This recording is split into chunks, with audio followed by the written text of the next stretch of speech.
same few hundred people who benefited from 2008, by the way. Because when a recession wipes out wealth, all that means is that you have an opportunity to buy up more shit at low price. If you don't have a lot of money, you get wiped out, you have to sell for pennies on the dollar, you know? Your local town business, your small enterprise, whatever, that's all bankrupt. You've got to sell, you've got to sell, you've got to liquidate now. The people with the money, they buy it up, and when the economy rebounds, they own more. More and more and more gets consolidated into the hands of a smaller and smaller group of people. Is this going to be the first ever intentional recession? I'm not economically and historically educated enough to say for sure whether that's the case, though this might be the most obviously deliberate recession in modern history. Like, I can't say, it'll be the funniest. It'll be the funniest. The U.S. plans to nearly triple anti-dumping duty rates against Canadian softwood lumber, published 2 hours ago. No wonder the market is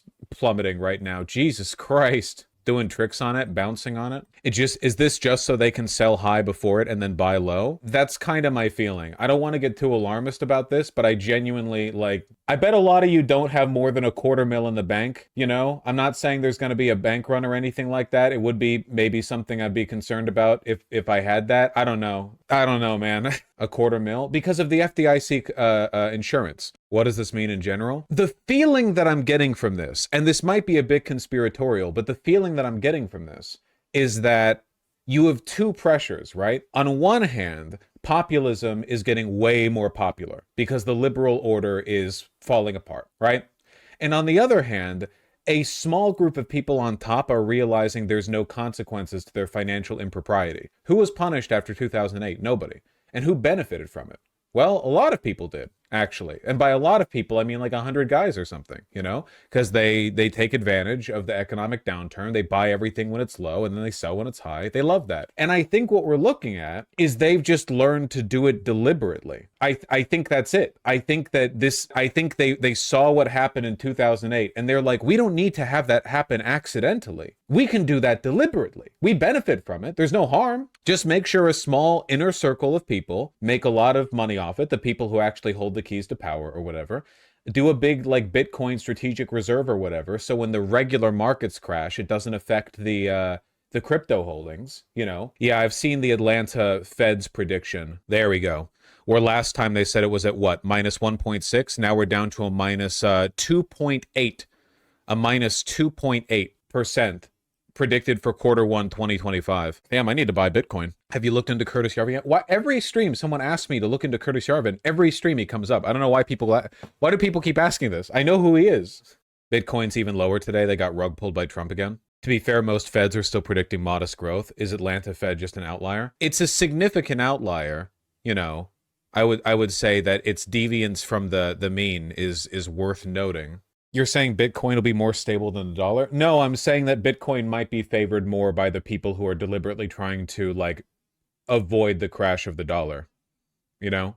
Not really the same as stability. It's a great time to be good at day trading. It's a great time to be insider trading. I'll tell you that much. Canada just made a huge update and opened up massive immigration pathways for skilled trade persons from the USA. I don't know why you're telling me. I don't have any skills. Don't let the average person think they can make money here. Oh, I'm sorry. My bad for making a little, you know, oh, doesn't that glob of lava look tasty when Mount Pompeii is erupting, okay? Sorry, I forgot. We're all dying right now. Ah, there. Is that more tonally appropriate? It does look tasty.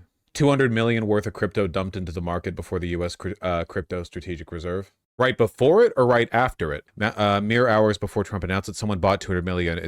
Okay, yeah, bought 200. I said dumped into the market. I thought you meant dumped out. Yeah, okay, 200 million. Yeah, it's corrupt. We'll talk about it. We'll talk about the corruption in a second. Okay, tariffs.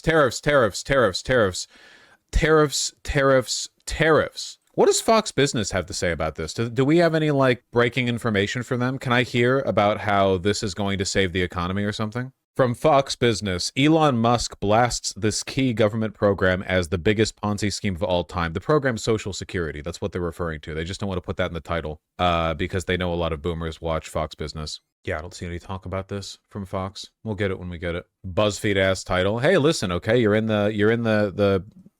chasing the SEO. So a Great Depression to consolidate power, or a recession. What's the difference between a depression and a recession again? Have scientists figured that out yet? Depression's worse? Wow, thank you for clarifying my misunderstanding. Really? That's very helpful. Everyone race it first to be the one to respond. Recession is a slowing of growth. Depression is actual shrinking. Well, if that's the case, then the Atlanta Fed is predicting a severe depression, not a recession. Is that true? I don't think that's true, because the economy dips sometimes. Little to no market growth, negative growth. Whatever. Whatever. On the tariffs, is there any room left for Canada and Mexico to make a deal before midnight? And should we expect those Chinese tariffs, the extra 10%, to take no room left for Mexico or for Canada? No, the tariffs, they're all set. They go into effect tomorrow. Mr. President, just to follow up on my colleague's question. And just so you understand, vast amounts of fentanyl have poured into our country from, I've heard that. Oh, very good. From Mexico. And as you know, also from China, where it goes to Mexico and goes to Canada. And China also had an additional 10, so it's 10 plus 10. And it comes in from Canada and it comes in from Mexico, and that's a very important thing. And sometimes the weave affects the camera feed. How would they consolidate power from depression? You consolidate power economically from the economy collapsing. Politically, you gain power from the rebound. Now, I don't really think that would work in their case, because how are you going to pull a Hitler great economic miracle when you're the one who caused the crash? Hitler didn't cause the Great Depression, right? Like, he came in after that.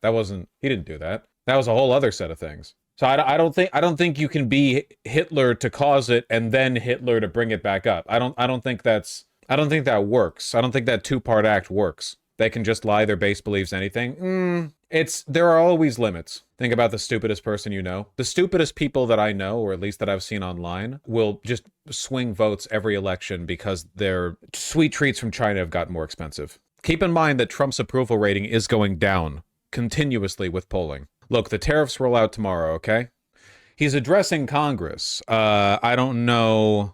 He ain't gonna say shit we haven't already heard. Honestly, the way things have been going so far, he might drop some crazy shit.